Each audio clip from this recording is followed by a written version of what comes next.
and my noble friend Lord Forsyth raised the issue as to whether it was reasonable to require JSA claimants to take on an employee shareholder role. And I should start by saying that if it got to the point down the road of a job seeker seeking a job where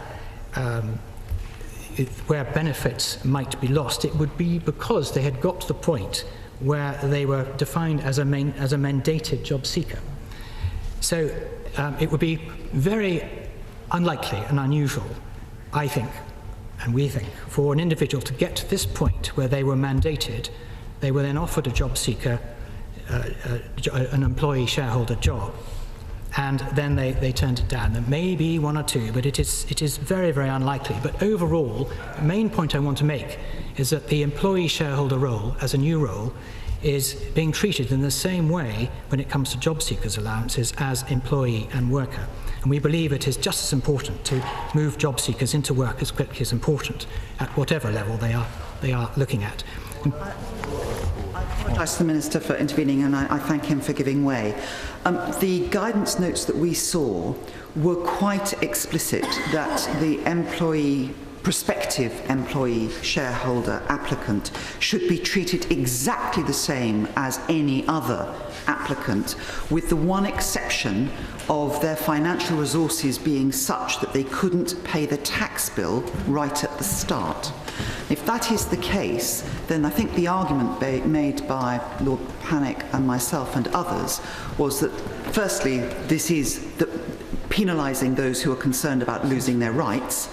But secondly, and this is the core question, is it voluntary? Because you have emphasised, the Minister has emphasised right the way through the debate of this bill that this scheme is utterly voluntary.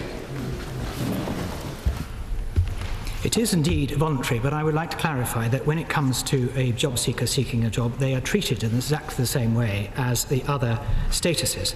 And that is because we believe it is important to move job seekers into work as quickly as possible, just like other statuses. And periods of unemployment, as we know, can have a most damaging effect on individuals' long-term employment prospects and indeed earnings. And that is why the job seeker allowance regime focuses on moving claimants into any work as quickly as possible.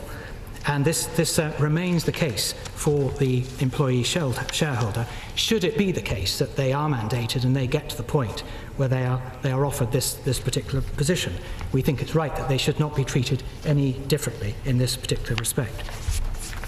I'm very grateful to the Noble Viscount for giving way. I'm having some difficulty following his argument. He says it is indeed voluntary, the acceptance of these posts, even though the individual in question stands to lose a substantial part or the entirety of their income if they don't accept the post. Could he explain to the House in what meaningful sense that is voluntary? Well, it is voluntary, and the individual can decide whether he or she wants to take this particular role. If it is the case that it's got to the point where they are mandated and there is an issue as to whether they take it or not, and they're at that stage, then there are processes in place to work out how to go forward. And that is a process that is, I think my noble Lord Adonis will know, is set as part of the guidance, and indeed the decision makers and the job centres know how to deal with on a case-by-case basis. I'm very grateful to Noble Viscount. This is a really crucial point in our deliberations. The guidance which he has circulated to your Lordship says, and I quote, "Employee shareholder vacancies should be treated in the same way as any other vacancy. If a claimant fails to apply for or accept, if offered, an employee shareholder vacancy, the decision maker will consider a higher level sanction in the normal way." I don't think that could be clearer, that those not accepting these posts will be subject to sanctions, and therefore in any meaningful sense their decision is not a voluntary one. I can only